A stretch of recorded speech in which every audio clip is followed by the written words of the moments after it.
The following is brought to you by the Starfleet Podcast Network, SPN, The Spin. When you got to the part where you're going around, you're having the characters assemble Spock's body parts, I had to laugh every time.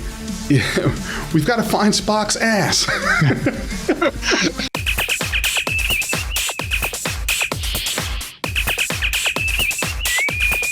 On a red alert. Hello, I'm BigJ with Beyond Trek Podcast. I am here with Randy Parker, who approached me online about a fan film that he and his brother did back in 1988 when fan films were, it's like the pioneering days when you were using a VHS camcorder. You had to do your own sound effects. There was not a lot of fancy to go behind it, but it was something that looked like you had a lot of fun doing. And I watched it a little bit ago. And I've got to tell you, before I forget it, the thing that I think was probably one of the two funny things. One, using some of the music from the soundtrack, The Living Daylights, the James Bond movie, that threw me for a loop. And you'll have to tell us about Spock's ass. But before we get there, tell us a little bit more about yourself. Okay. Well, I am a lifelong Star Trek fan. My brother, who's 2 years younger, is not as much. We did watch it together in the original series and first run syndication when we were, in grade school. And I went on to, as I said, sort of lifelong fandom. So we watched the animated series, was probably first run when we were kids. And then I eventually got into the Next Generation after a little false start with the shaky beginning there. Mm-hmm. And then all the Rick Berman era shows, except for Enterprise. That's the one I just could never get into after trying for a season. And then all the modern era shows, all the movies. I've never actually been to a full-blown convention. I've been to some Comic-Con type events where I've seen some of the cast. But as well as being a fan of, basically everything Star Trek, I've also dabbled on and off over the years as a writer and content creator. I did have a tech career, which is how I made my living for most of my life. But on this side, I've been involved in audio drama. I've been involved in some video. And so Star Trek has bled into that. I've done, in addition to the film we're going to talk about, I've got a couple other things I've done or would like to do. And also a Star Wars fan, so also some Star Wars fan fiction a little bit as well. But Star Trek is my number one franchise, the thing that's sort of closest to my heart. Can you show us the Most Dangerous Game poster that you've got there behind you? That's a Star Wars fan production. Yeah, so basically, there's a classic movie called The Most Dangerous Game that's in the public domain that's been. It's been remade a bunch of times, and because it's public domain, anybody can do it. So I had actually done a straight up audio drama of it in the mid to late 90s. And then a few years ago, I had founded a short-lived audio drama troupe when I was living in Sacramento called Seriously Strange Audio Theater. And so I took that script, I went back to my sort of script for the adaptation, audio drama adaptation of Most Dangerous Game. And I grafted it all like Star Wars mythology and weapons and ships and species. And we turned it into a Star Wars fan production audio drama. So that's not what we're really here to talk about today, but that's what you're saying behind me. Isn't that a conflict of interest like Star Trek and Star Wars? No. No. and that's available. At the end, I'll tell you, you can ask me where everything's available, and then I sure, do absolutely. My plugs then. Yeah. So you're really close to getting your Star Trek badge for I've seen every episode of series and movies. I'll have to tell you, with Enterprise, I get what you're saying. That the first season is kind of rough. The second season isn't all that much better. But if you can get through the first two seasons, season 3 is good, in my opinion. Season 4 is really good. I think just about everyone has that opinion. But yeah, you're about a season away from it getting good, which is you know what it was. It's when by the time Voyager ended, and I became a huge fan of Voyager as it went on, The last thing I wanted was kind of a prequel retread. Oh, That's not what was my appetite was for, because this was for me first run at that time, you know. So I had Voyager concluded, they were coming on with Enterprise, and whatever reason, I am a big fan of Jonathan Archer, the actor. Oh my God! It's from Quantum Leap. Yes, and from Men of a Certain Age or something along those lines. My brain has been completely not working. Like I can feel the synapses trying to fire, but it's Scott Bakula. Yeah, Scott Bakula. I'm a big fan of his, but for whatever reason, he just sort of rubbed me the wrong way a little bit as captain. And so anyway, I never went back and gave it the full chance, and I've heard about the temporal wars and all that. So maybe someday, but we have enough other Trek right now to watch. Right. You're right. I was really excited when he was cast because that's the first thing everyone said is, oh, wow, the guy from Quantum Leap. But then seeing his portrayal as the captain, it just kind of, it didn't quite work. I don't think. I wasn't a huge fan of his portrayal. And you were talking about Voyager. The thing that I liked about all the Star Trek series, TOS, TNG, Deep Space Nine, Voyager, they were characters that you cared about, characters that you liked. On Enterprise, it's tough to say who that was. I think Phlox, for sure. I didn't mind Trip or Archer, okay. T'Pol, okay. But see, that's the thing is it's just kind of, it's kind of this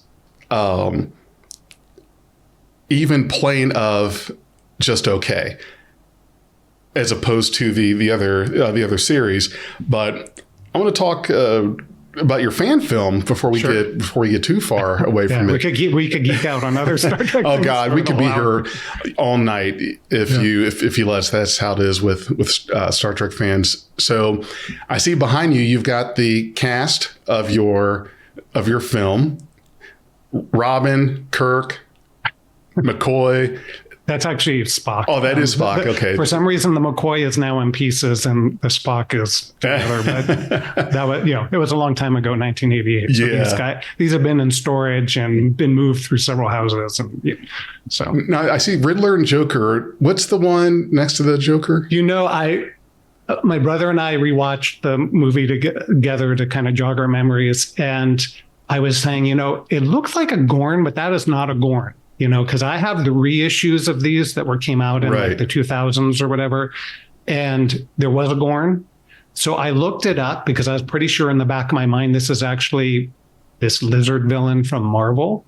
And Marvel and Mego which made all these DC and Star Trek action figures, they did just a dabbling of Marvel, and they did do two villains, the Green Goblin and this lizard guy. So that's what that was. He's actually from Marvel. Oh, okay. Okay. All right. Is when I saw him, I didn't recognize the character. So if he didn't have a tail, he could pass as a Gorn, at least a TOS Gorn. Yeah, exactly. TOS Gorn. Yeah. Rip the tail right off. Well, I guess start at the beginning. What gave you guys the idea of waking up one day and said, hey, let's do a film? And was it that simple and you just kind of ad-lib stuff as you go along, or did you have a script you all did and things like that? Well, there's a few questions in there, so I'll back up a bit. I had these action figures when they came out, probably at the time they came out, when the show was in syndication, and also was a fan of the DC comics. So I had these since I was a kid, used to play with them when I was in grade school. And I had the set. There was a bridge set. Unfortunately, we didn't have it by the time we made this movie, but I had the bridge set with the little twirly transporter. I don't know if you've ever seen that. Yep. And in the sort of mid to late 80s, camcorders were not common yet, but we had this eccentric cleaning man who had a camcorder and kind of lent it to us. So I think we could learn how to use it and teach him. He was an immigrant.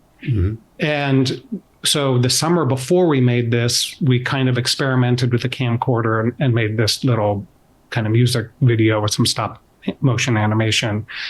And then it was winter break of my junior year in college and my brother's freshman year in college. And whatever reason, we still had the camcorder and we wanted to do some sort of creative project. And so whatever lightning struck in our brains that, let's do something with the action figures. And of course, I was a huge Star Trek fan still. And so we decided to do this story. And so the exact genesis of like when that light bulb went off, I don't really remember. But that's kind of how it came to be. It took us about a week to film, and I could certainly now go like much more into the technology and its limitations and, sort of the making of, but I'll pause for a second in case you had the follow-up question.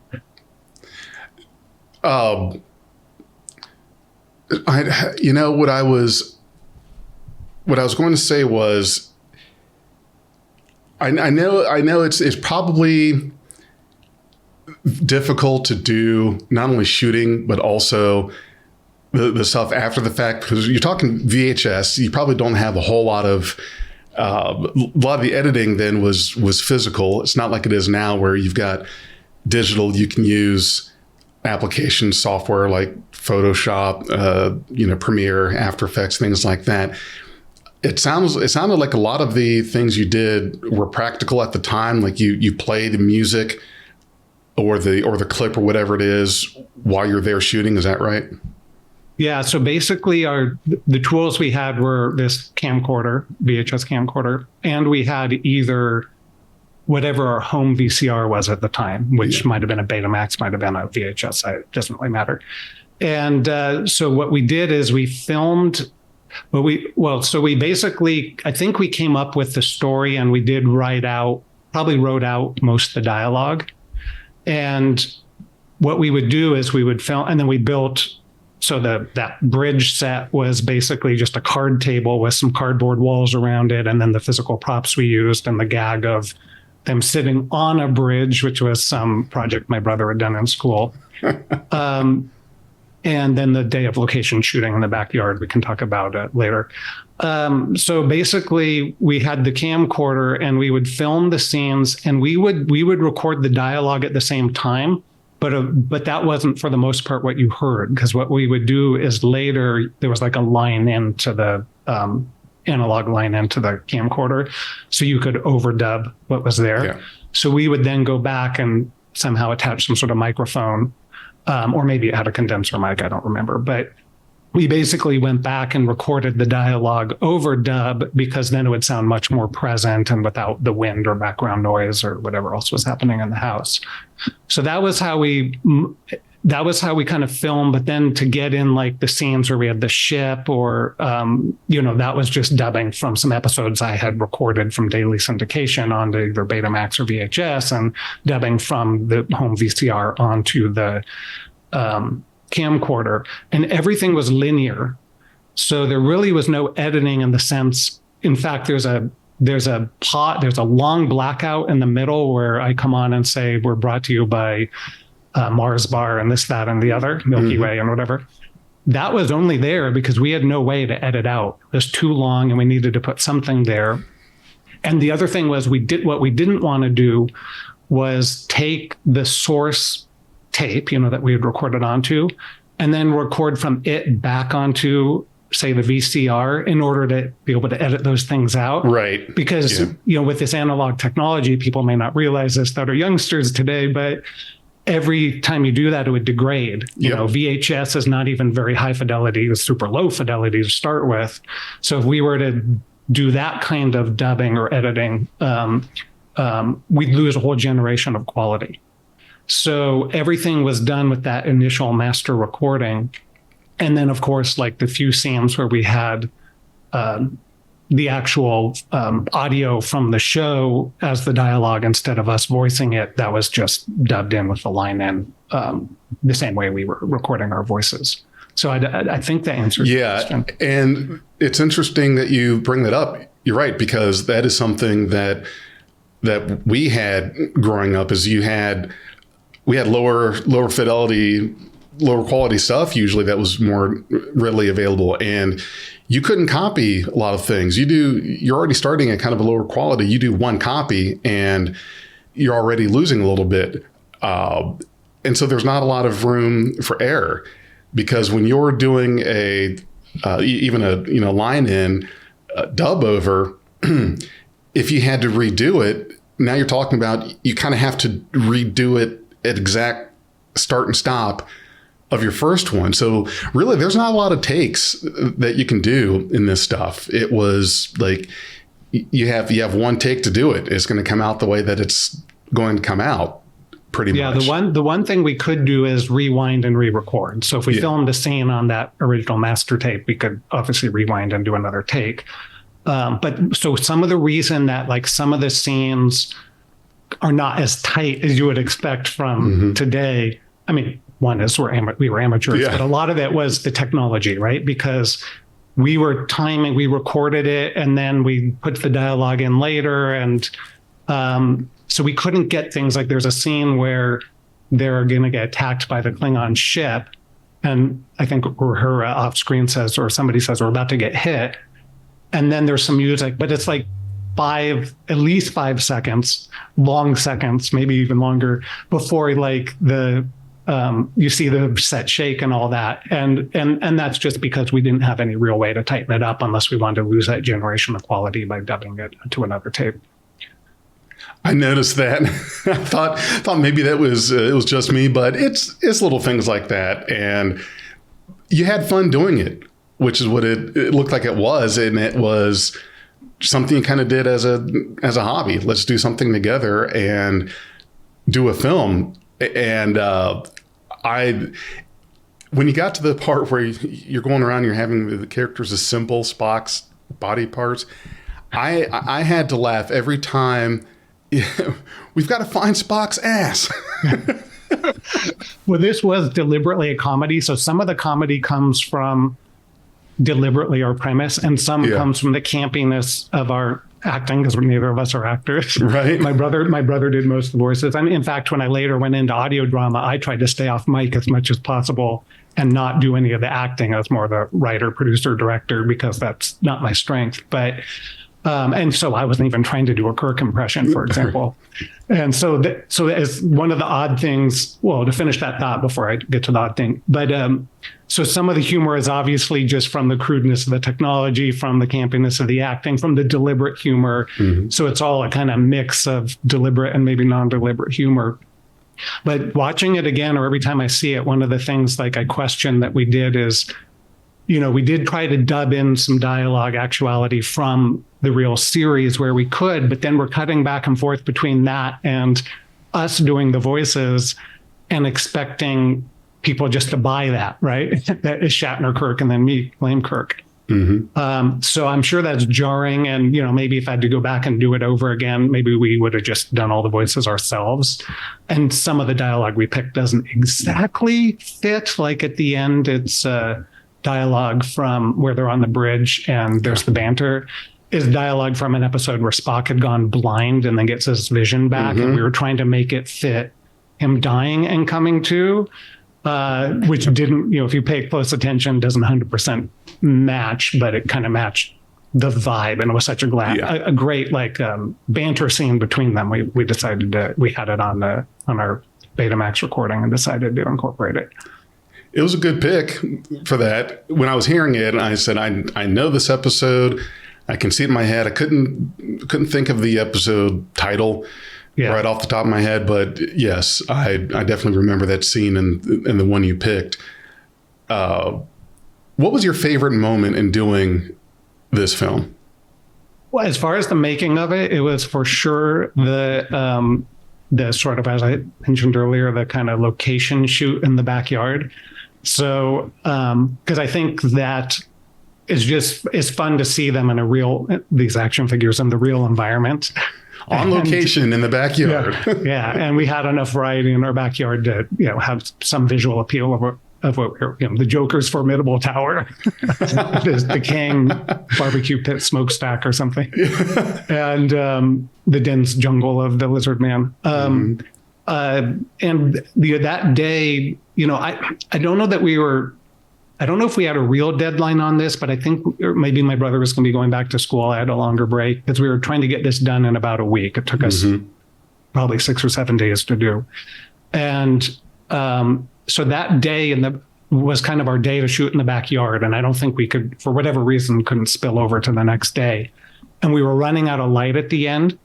And so we were fighting time, like all the things that happen on a real production. And that scene at the end where there's the Riddler and there's the sort of chase scene, quote unquote, with the Star Wars hovercraft, which I actually have sitting here, and the Fisher Price bus.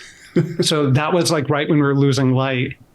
And then that scene where they beam up, like they're sitting there, the three of them, and one of them's holding his ass, or they're all holding the body parts, I think, except for his ass. Then that scene, it was dark, but we just happened to have this patio light that was just above. So we turned it on, just stroke of luck that it happened to match the light or look enough like daylight that, we got away with that. So I'd say that was one. And I think the other was the transporter effect.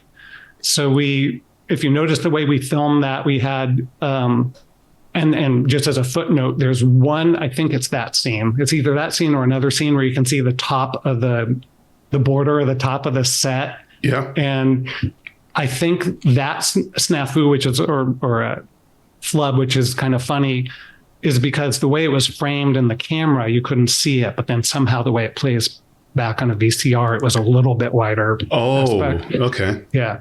So, but the way we did that transporter scene, of course, we had the little toilet paper tubes up above as the transporter. I don't know what those are actually called. Star Trek. Like the transporter buffers or something like that. Yeah, I thought the buffer was the memory that they store you in. The buffer's the memory, yeah. I don't know if those have a name. The name of the actual thing I'm that's sure if above we you. broke out a Star Trek technical manual. It's in there somewhere. But so we had those, and then we had the little, I think, color paper circular cutouts for the pads you stand on.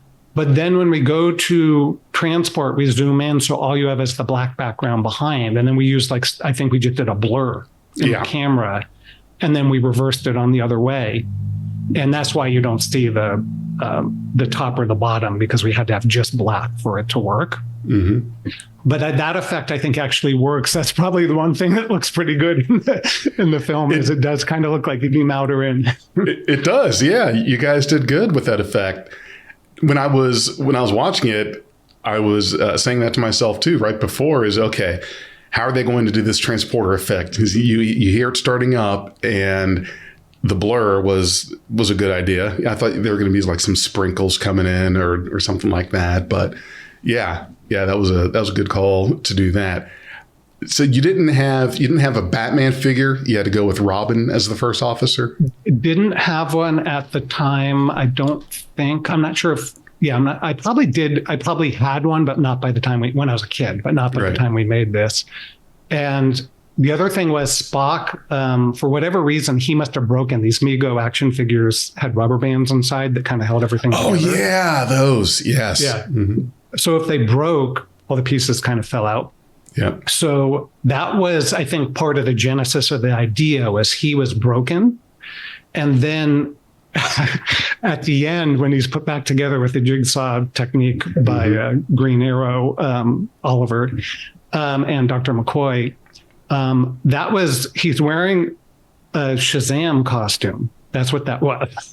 I knew that costume looked familiar. I wanted to say Shazam, and I said, no, that can't be. So I must have had a Shazam action figure, and we stuck the Spock head on it.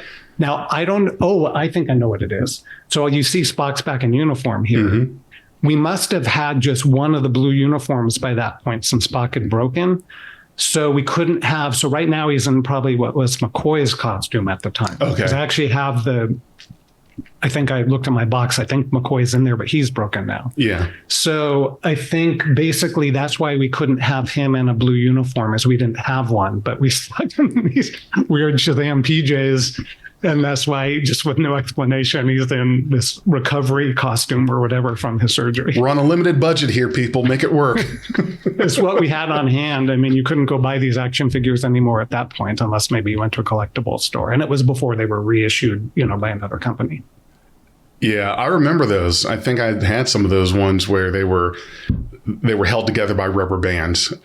And you're right, you lose one of them and it's like half the body just kind of falls apart. There wasn't a whole lot holding it together.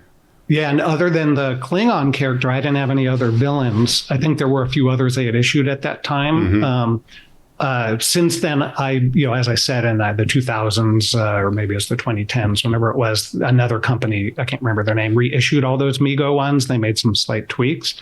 So I have all those on display with a full cast of villains and the Uhura and people you didn't see in our movie, like in my office. If I were to make another one of these, I've got the full cast now. Mm-hmm. But back then it was whatever was in the box in our basement, of our leftover Mego action figures.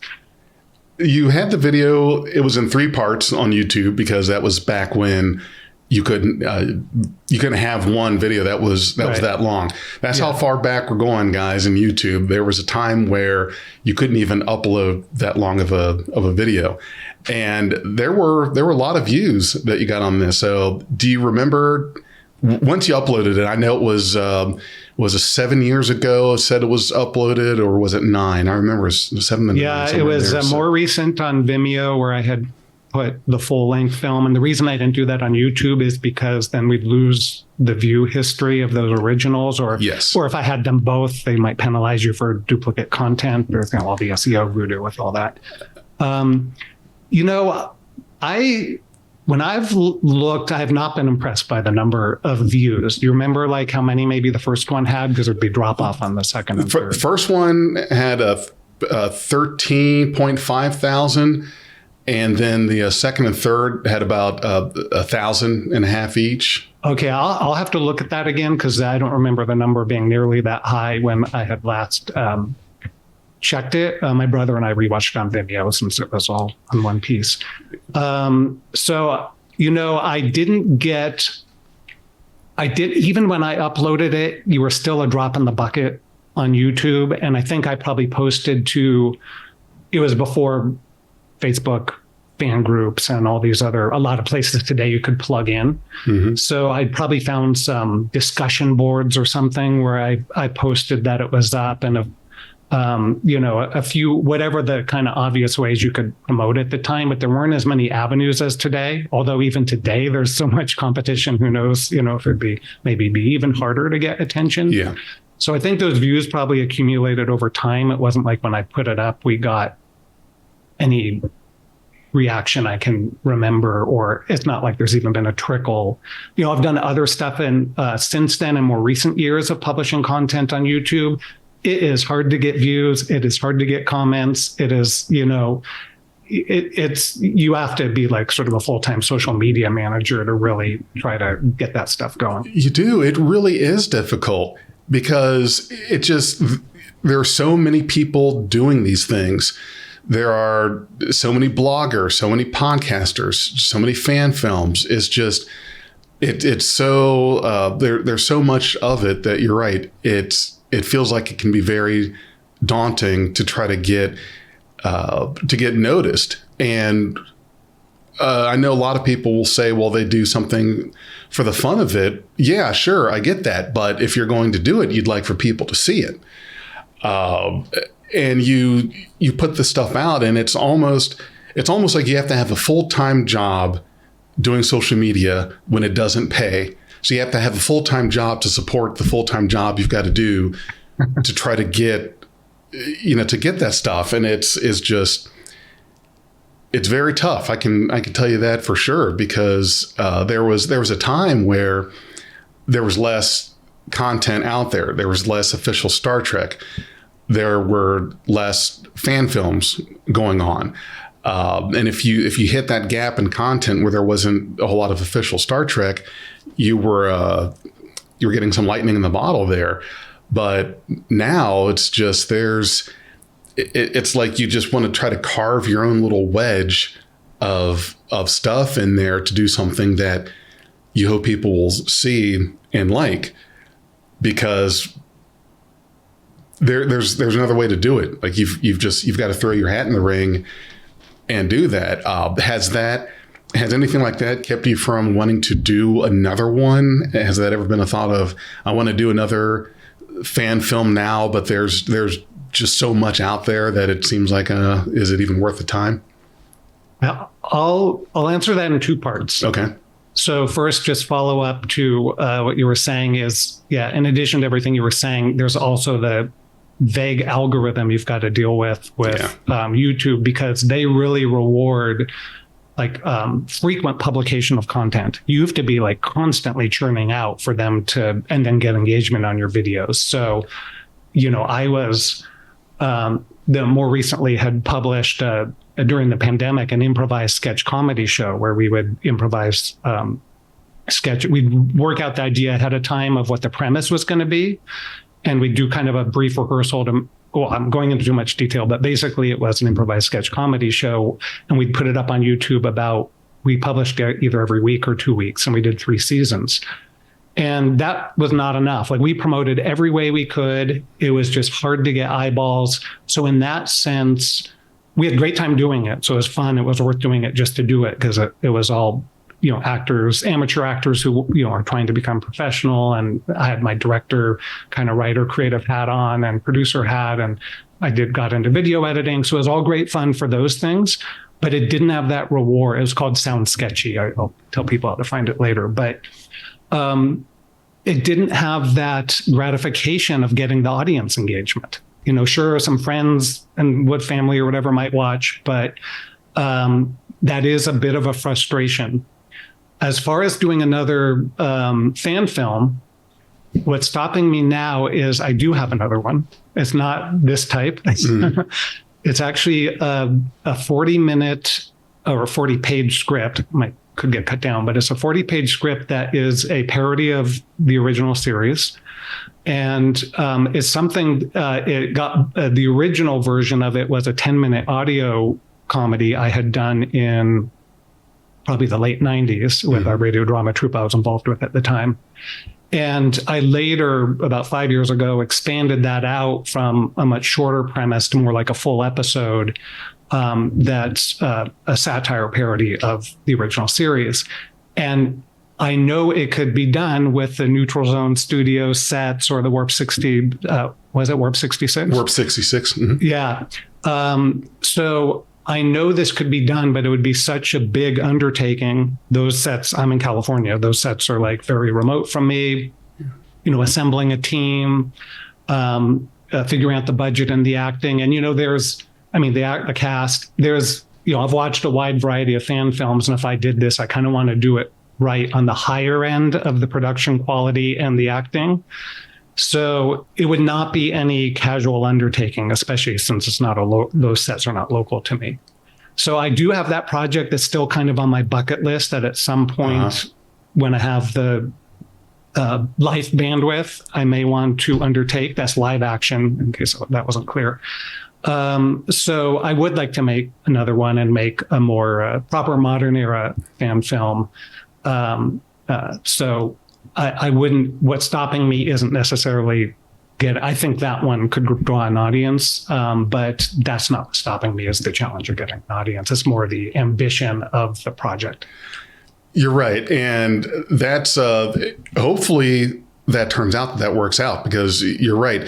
Being in California, now I only know of Warp 66, Neutral Zone Studios, Ticonderoga, but that's more of like a museum set tour kind of thing. I don't believe there's. I don't think they film there anymore. Right. I don't believe there's any filming there anymore. And then you've got folks that have like their personal studios that they make. There's a gentleman who I'm sure whose name you've seen in the fan films, Frank Parker Jr. He's got a real nice setup that he has in his mother-in-law's garage. Looks spectacular. So you've got these people that have like the big studios and the sets. So they're out there.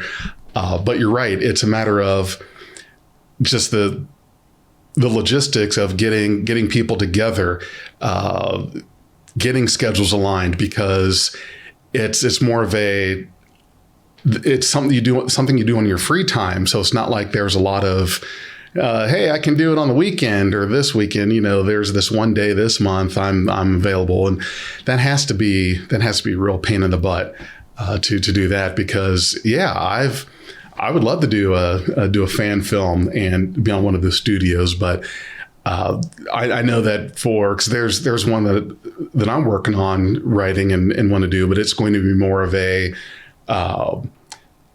sit in front of the camera with a green screen behind you, which is what's done a lot of the times. They do what's called comm boxes. It's when you do your thing, you do your talking, and you get put on like a communication box that's like edited in there, or swapping back and forth. So there's a lot of ways to do it, but that does sound pretty ambitious anytime you want to do an actual on location kind of thing. So hopefully that comes to fruition for you. Yeah, I think what's super exciting about fan films these days, well, of course, there's so many different ways to do them. And I had watched you and Jonathan Lane and Josh Irwin. Josh, and I forget the fourth guy's name. Cheeto from Nerd he's Tube. only, So I watched your 2023 fan film and review, because I used to follow these pretty closely, especially back in the era of like Star Trek Continues and Phase 2 and Farragut and all that. And I've dabbled since, but I almost became overwhelmed with how many were coming out now. So I kind of tuned out the last year, but that was super helpful to kind of catch up. That's on YouTube. On this channel, and I think on others, right? Yes, we put that. I put that on my channel on Beyond Trek Podcast. Yeah. It's also on a channel called No Budget Productions. Nerd 2 put it on their channel. Yeah. So we had it on a few different channels. Yeah. Josh put it on the Avalon Universe channel. So we put that on several YouTube channels of ours, and of course in the different Facebook groups. And so, it's trying to get it out there so that people can see these things. And it must have worked because you saw it. Yeah. So to continue my thought, so that was great because it gave me a bunch to watch that I had heard of but hadn't pursued. And one of them was the Zoom one that wasn't actually filmed in the pandemic, I guess. I guess he conceived it in the pandemic, but then still did it that way even afterwards. So I think that the number of ways you can make them is encouraging, but for me, what's most exciting is those practical sets, because you can make a fan film that basically looks every bit as good and maybe better than the original series, right? Because the sets are of high fidelity, at least the way they appear on screen. And the film technology has obviously improved a lot. And I don't know who does all these VFX, but a lot of these are pretty decent VFX. So you really can, as a fan filmmaker, compared to what we made with Miko action figures, make something that is very high quality. Getting the acting that matches is sometimes a challenge, and not everyone's trying to. A lot of people are just out there having fun.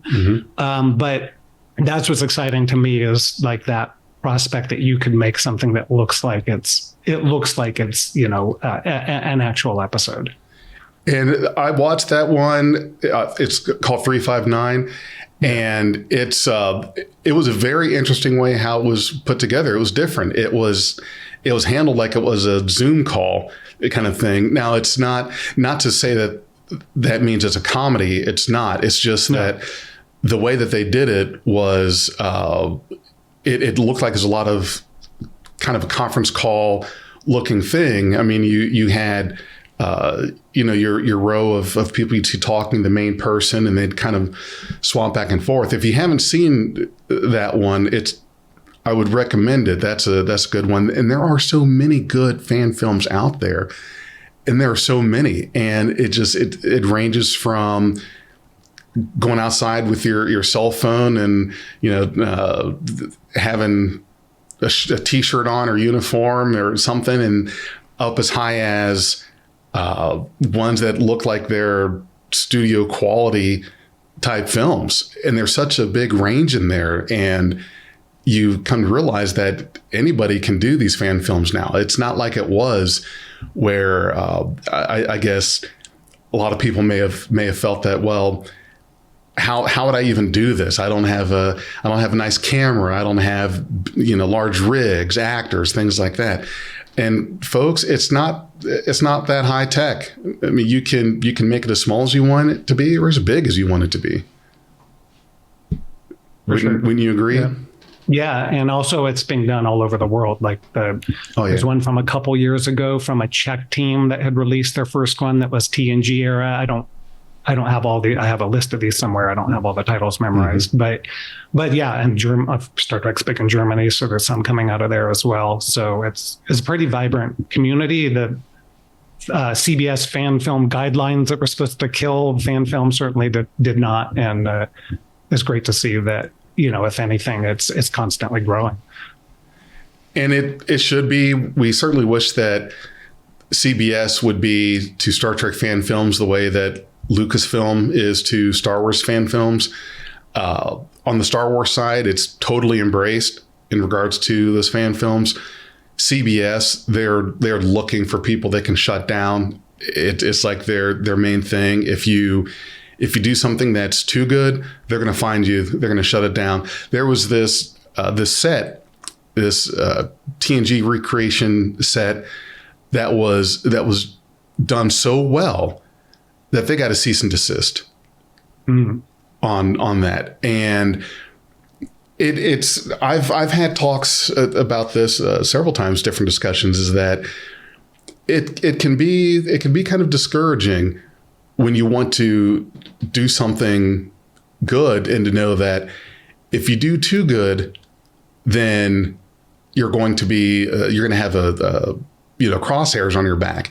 You're going to have a target on your back because the IP holder, CBS, they do not want to have any attention taken away from them, not even the smallest bit, which is a shame. You're not trying to encourage creativity or collaboration. I mean, people are doing it, but they're doing it knowing in the back of their head that we're not being treated as well as the folks who do the Star Wars fan films, and it's a real shame.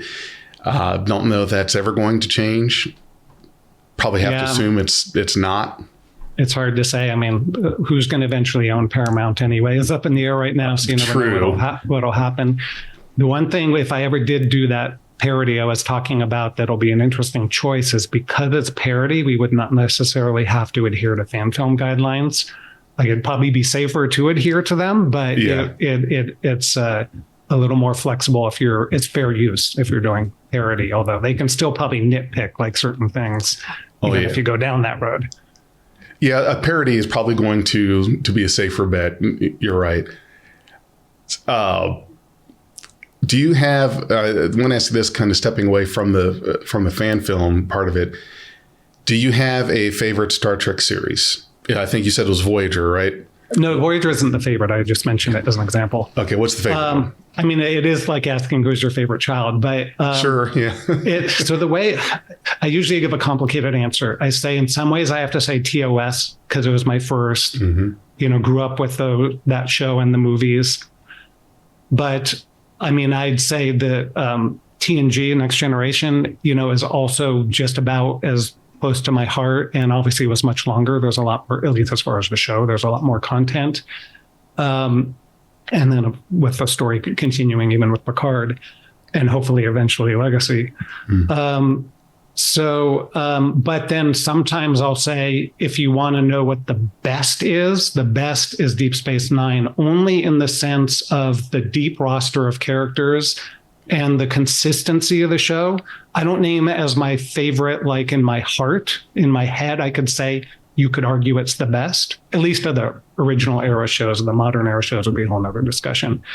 But so I usually will say TOS or TNG or say it's kind of a tie is how I usually answer that. DS9 would have to be the one for me. And for one of the reasons you mentioned is because it had such a deep roster of characters, and they were able to do something with everybody. And I think that was just amazing how there were so many parts in that series, so many characters and so many different arcs. And sure, I certainly like TNG. If we're going to talk about the, I guess what would we want to call that era? TOS, TNG, Berman, Rick Berman era. Sure, the Berman era, and now we're in the Kurtzman era, 24th century Trek. era. Yeah. So DS9 for me was the one going into this new Trek era. That's tough because I certainly like Picard. I like Strange New Worlds. I think Discovery is not bad. Tough first season. Second season, I think, started to turn it around. Yeah. I can definitely tell you I'd be fine if they just stopped doing Lower Decks. Just not a big fan of that one. So I would say between Strange New Worlds and Picard, it's a toss up there. They're both very good.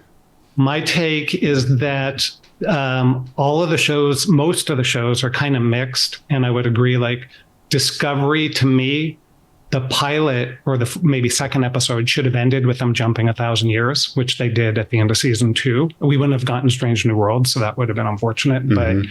But I think that show didn't really become what it should have been, because who wanted another prequel and one that was going to rewrite canon? That didn't bother me as much as some other purists, but still, Spock didn't need to have a sister, all that stuff.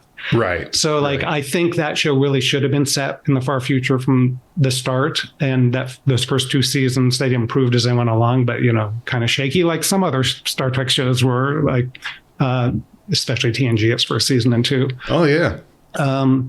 And I think Picard, really, I enjoyed seasons 1 and 2 immensely, but I think really 3 was the slam dunk for that show. And Strange New Worlds, just because of its format, is kind of hit or miss week to week, but I love the show. But I would say, and Lower Decks, I like Lower Decks. I do enjoy it. But I would say, actually, if there's one that's the clear-cut, consistent, on quality, good from the start winner, it's actually Prodigy. And I didn't expect that from, I didn't expect it from, what its original target audience was, but I think it's beautifully animated. I love the story, the characters, and I'm all in on Prodigy. I take it you're not. No, I like it. I like Prodigy. I'm just surprised that it ranks up there so high for you, as this would be pretty close to a favorite of the new Trek era. I really like them all because I love Trek, and each of them has its aspects. But I think if you just look objectively at sort of consistency of the, kind of like with the Deep Space Nine argument, that Prodigy is the most consistent so far. Okay. I think I could get behind that. Yeah. What other hobbies do you have besides Star Trek? I know we tend to think we live in the world of Star Trek, but I looked at your site. You do some blogging, some other tech writing, and things like that. And it looks like that's another thing you keep fairly busy with is the tech blogging. So how's that been going for you? So the blogging. So I actually retired from a software engineering career in 2018, and I had been in web development and then managing software engineers. And so I never really loved programming. I got good enough at it, but I still liked publishing content. So I learned WordPress, which I had not used really before. And that enabled me to, it's easy for me technically because of my background, but I don't have to do any coding, and I could really focus more on the look and the actual content. So blogging, I just sort of blogged about a mismatch of things. It was a lot of financial stuff at the beginning because I had just early retirement and financial independence movement. I did actually a post that compared the financial independent movement to Star Trek. That's one of my 2 Star Trek posts. The other one's about how I introduced my kids to Star Trek. And then more lately, it's been more tech, tech articles, how-tos, or things like that. So I haven't been blogging as much recently, but it was a way to get back into writing, get into WordPress. I'll just blog now or post if there's something. There's a couple posts I maintain, 2 or 3 to keep up to date, but I just kind of post if lightning strikes and I have an idea that really hits. It was similar to what we were talking about with YouTube, though, trying to get a lot of eyeballs on your posts. Unless you're going to do the social media, unless you're going to publish multiple times a week, it's kind of hard to build the audience. So some of the niche posts I've done that are on very specific topics, those are the ones that get the most traffic. And that's what you often hear because people are looking for something very specific and you end up being a high match for that. And then I enjoy many other fandoms. I do enjoy Star Wars. I'm a huge Walking Dead fan, which surprises me because I wasn't into zombies when I started watching it. And then it's maybe my number 2 franchise or up there on the top 5 after Star Trek. Mm-hmm. So many other kind of sci-fi fantasy fandoms and, some comedy I like a lot as well. And then, as I mentioned, I've dabbled on and off as a content creator. So audio, what used to be called radio drama and is now called audio theater. The Zoom improv show I mentioned. I've been kind of in a creative dormant period the last year or so because of some life transition, moving from Northern California to Southern California and some other things. But I'm now going to start to have bandwidth again to figure out kind of what I want to do next creatively. And then I've gotten into pickleball since I moved to Southern California. So that's now 2 or 3 times a week, totally addicted, like you hear everybody talking about. Like to exercise in the outdoors. So, there's a bunch of different kind of hobbies and interests. I know I've heard pickleball, but I'm drawing a blank on what it is and what you do. People say it's kind of a cross between tennis and ping pong. It uses half of a tennis court and you use a wiffle ball and you have paddles and you usually play doubles, but you can play singles. And it's much easier than tennis. And I've played almost every paddle or racket sport. I think it's the most fun one I've ever played. But it's become this craze like the last 5 years. And so you'll start seeing references to it all the time now that I've mentioned it. Yes, that's how it always works. There's probably going to be, next time I open up my web browser and it's going to show like recommended articles and things like that, suddenly there will be a pickleball set there. Yeah.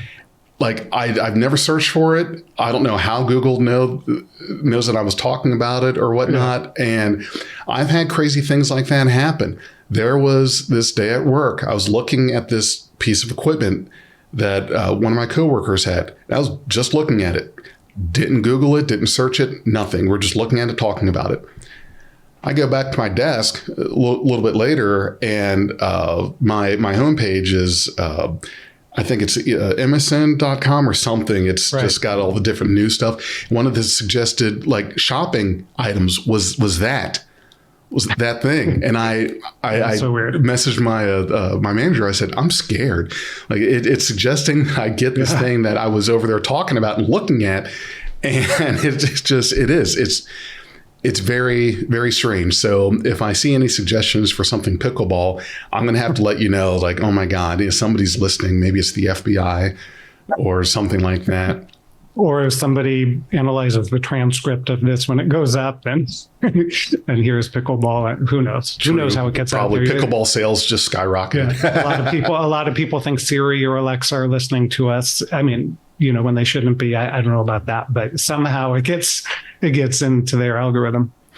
Oh, I've had my Alexa just suddenly start talking. Oh yeah, my Alexa told me a Star Trek joke the other day. Once in a while it offers jokes, and I don't remember how it picked up the Star Trek context.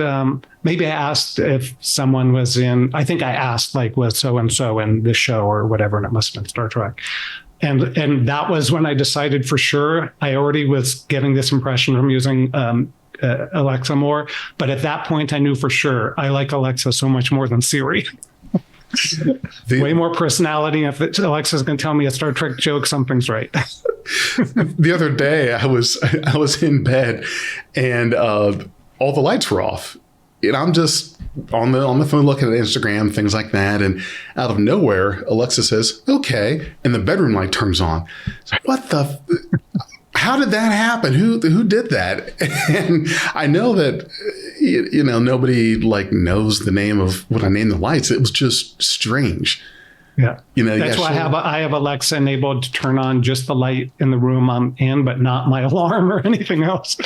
Yeah, she'll do some crazy stuff. So the name of your film is The Search for Spock's Body Parts.